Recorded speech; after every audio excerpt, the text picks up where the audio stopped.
Kisah pada suatu negeri yang teramat indah memesona, berdirilah sebuah kerajaan, yakni Kerajaan Gandalika.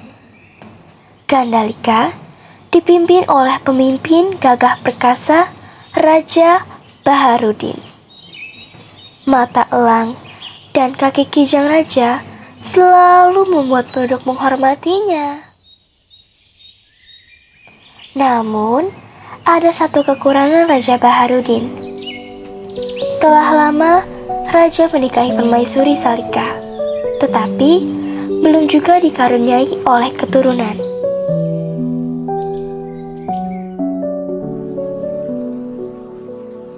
Hingga pada suatu malam, Raja berdoa agar diberikan seorang putra keturunannya. Wahai Zat yang Maha Adil, hamba berpasrah padamu, memohon belas kasih-Mu. Apakah kekurangan hamba-Mu ini sehingga Gandalika terancam tidak mempunyai pewaris? Hamba mohon, berikanlah putra keturunan agar hamba dapat mewariskan kerajaan ini padanya. Tiba-tiba, terdengarlah satu suara menggelegar. Aku akan memberimu keturunan. Pergilah kau ke desa yang ada di pinggir hutan. Bersedekahlah pada warga-warga di sana. Kelak, salah satu dari mereka akan mendoakanmu, dan aku akan mengabulkan doanya.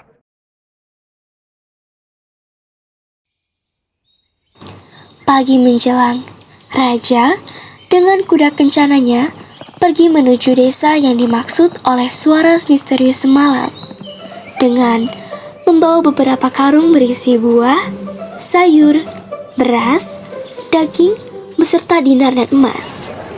Mata Raja berbinar-binar. Ditajamkannya kedua telinga itu, berharap salah satu warga akan mendoakannya. Namun, sayang sekali, tak ada seorang pun mendoakannya. Dengan kesedihan yang mendalam, Raja memutuskan untuk kembali ke istana. Dalam perjalanannya, kuda kencana tak sengaja menabrak seorang pengemis tua hingga ia terjatuh. Salah satu penggawa istana melemparkan sekantong emas pada sang pengemis. Pergi dan carilah tabib terbaik untuk mengobati lukamu. Gunakanlah emas itu untuk biaya pengobatannya. 3 hari berlalu. Raja menghabisi waktunya dengan mengurung diri di kamar. Hingga malam ketiga menyapa, Raja kembali berdoa. Wahai yang Maha Kuasa, hamba telah menjalani syariat-Mu. Hampir semua harta hamba sedekahkan demi mencapai permintaan hamba. Bagaimana mungkin tak seorang pun memberkati hamba seperti yang Engkau katakan? Tak lama, terdengar kembali suara menggelegar seperti kala itu. Kau hanya memikirkan dirimu sendiri dan melakukannya hanya semata-mata demi keinginanmu. Ketahuilah, ketika kau berjalan pulang, ada seseorang yang mendoakanmu, walau kau telah melukainya. Hamba tidak tahu siapakah dia. Kau menabraknya ketika ia berjalan hingga kakinya patah dan meninggal dunia. Kau akan mempunyai 2 keturunan, namun anakmu yang pertama akan timpang kakinya, persis seperti kaki pengemis yang kau lukai.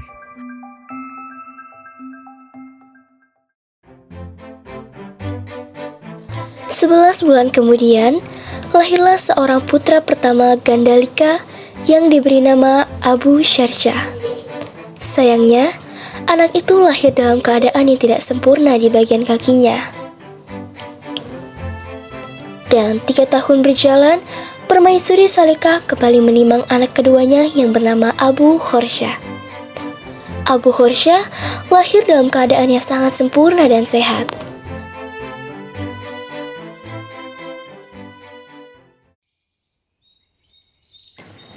Hari demi hari berganti, Raja Baharudin semakin bertambah usia, hingga pada suatu hari, raja pemimpin Gandalika meninggal dunia. Yang kemudian, 2 minggu setelahnya Permaisuri Salika juga menghembuskan nafas terakhirnya.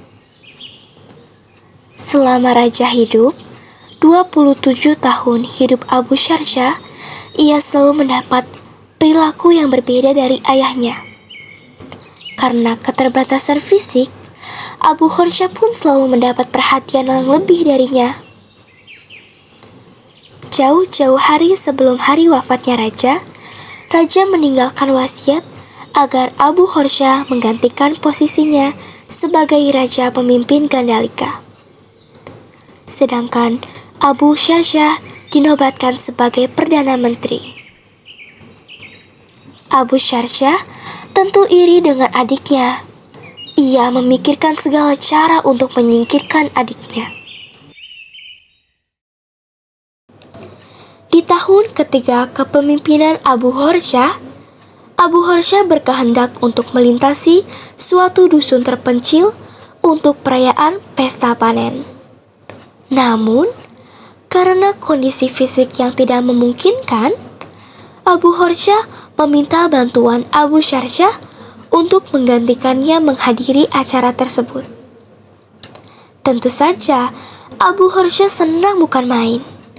Akhirnya, ia berkesempatan untuk menggunakan baju kebesaran seorang Raja Gandalika.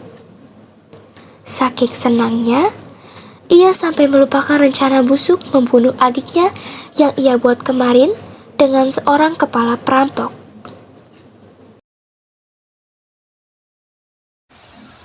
Inilah gerangan Raja Abu Horsha yang telah dipesan oleh Perdana Menteri Abu Syarsha.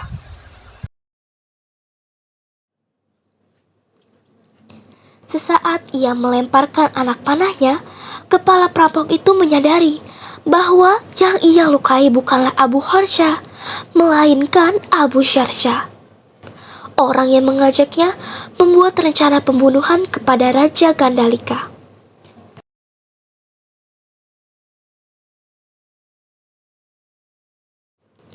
Keesokan harinya, Abu Horsha melihat kondisi Abu Syarsha yang terkapar lemas di ruang kerajaan. Dengan segera, Abu Horsha beserta satu penggawa yang ia percayai pergi menuju ke dusun untuk mencari pelakunya. Tak berapa lama, ia menemui Pandita di hutan karena Pandita adalah salah satu dari saksi kejadian. Permisi Pandita, saya dan Raja Abu Horsha hendak bertanya mengenai peristiwa kemarin. Apakah engkau benar-benar mengetahui rupa dari pelaku pemanah tersebut? Ya, hamba melihatnya dengan jelas. Ia memiliki perawakan yang cukup seram dengan pakaian serba hitam dan memegang panahan setelah kejadian. Ia bergegas pergi ke dalam hutan, namun hamba tidak mengetahuinya lagi. Sampailah Abu Horsha beserta penggawanya di hutan. Ia melihat sebuah rumah yang amat mencurigakan. Tak sengaja, ia melihat seseorang yang berjalan memasuki rumah tersebut. Orang itu memiliki ciri-ciri yang sama dengan yang disebutkan oleh Pandita. Ia dengan segera menyuruh penggawa untuk pergi memeriksa. Dan ternyata benar, itu ialah orang yang dimaksud, dan penggawa bergegas membawanya menghadap Abu Horsha. Apakah engkau yang melakukan hal keji terhadap kakakku kemarin? Apakah maksud engkau, Paduka Raja? Hamba tidak mengerti apa yang kau maksud. Tidak perlu banyak bicara. Siapa namamu? Aku mengetahui jika engkau pelakunya. Apakah kau masih tidak ingin mengaku?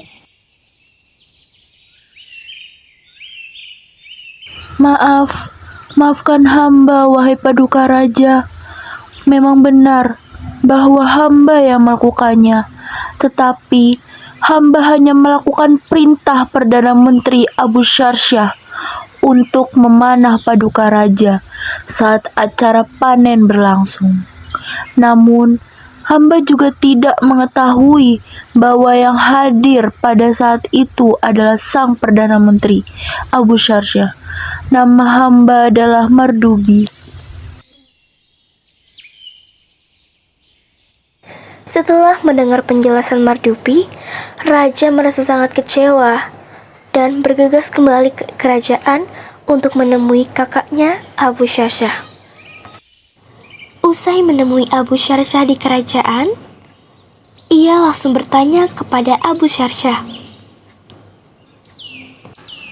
Wahai kakakku, aku telah mengetahui siapa yang sebenarnya melakukan hal tersebut kepadamu. Aku sangat kecewa terhadapmu. Mengapa kau mengatakan hal tersebut, wahai saudaraku? Apa kau akan memfitnahku? Tidak, aku telah mengetahui semuanya. Kau yang meminta Madrubi untuk memanahku di saat acara pesta panen berlangsung, bukan? Agar kau bisa melihatku mati dan kau bisa mengambil alih kekuasaan di kerajaan Abu Syarsya ini. pun terdiam atas pembicaraan saudaranya. Abu Horsya memutuskan untuk segera pergi ke dalam hutan Samalantaka dengan penuh rasa kecewa. Ia masuk ke dalam hutan dan mencari tempat pertapaan di sekitar pohon besar.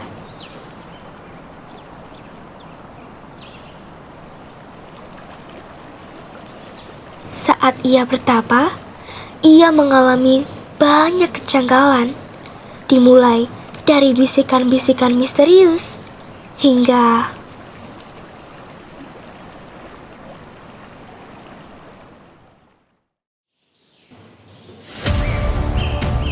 pertarungan yang sangat sengit pun terjadi. Raja Jin justru terkapar dan kalah karena kekuatan yang dimiliki Abu Horsya, sehingga Raja Jin pergi meninggalkan hutan Samalantaka. Saat itu pun, para pengikut di kerajaan Jin meminta agar Abu Horsya menjadi pemimpin di kerajaan mereka, kerajaan Candilaga. Dengan niat yang baik, Abu Horsya menerima permintaan tersebut demi mengubah suasana dan kebiasaan masyarakat yang sering menaruh sesajen untuk harapannya terwujud.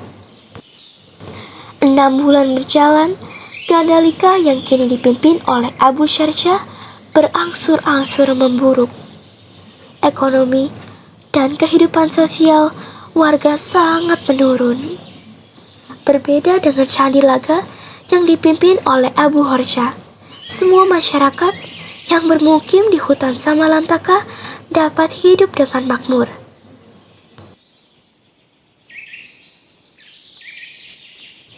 Hingga sampailah pada suatu waktu, Raja Jin yang terusir dari kerajaan Candilaga berniat buruk kepada Abu Syarsya.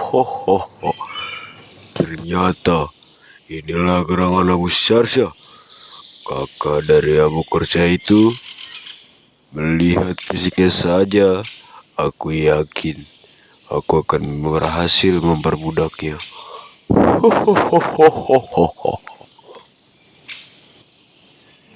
Di Candilaga, Abu Horsya mendengar kabar bahwa kakaknya telah diculik oleh Raja Jin yang sewaktu itu melakukan pertarungan dengannya. Abu Horsya pun tidak tinggal diam. Ia segera mencari keberadaan Raja Jin dan keberadaan Abu Syarsya.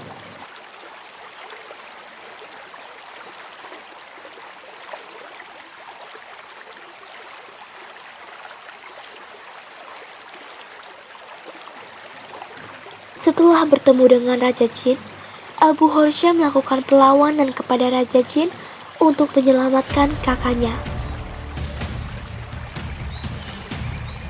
Pertarungan terjadi dengan sangat sengit, tetapi lagi dan lagi Abu Horsya memenangkan pertarungan. Dengan segera, Abu Horsya membuka ikatan yang mengikat kakaknya tersebut. Tak dapat dibohongi, selama 6 bulan berlalu, Abu Syarsya selalu merenungkan dan merasa bersalah kepada adiknya. Akhirnya, mereka berdua dapat kembali hidup sejahtera memimpin kerajaannya masing-masing.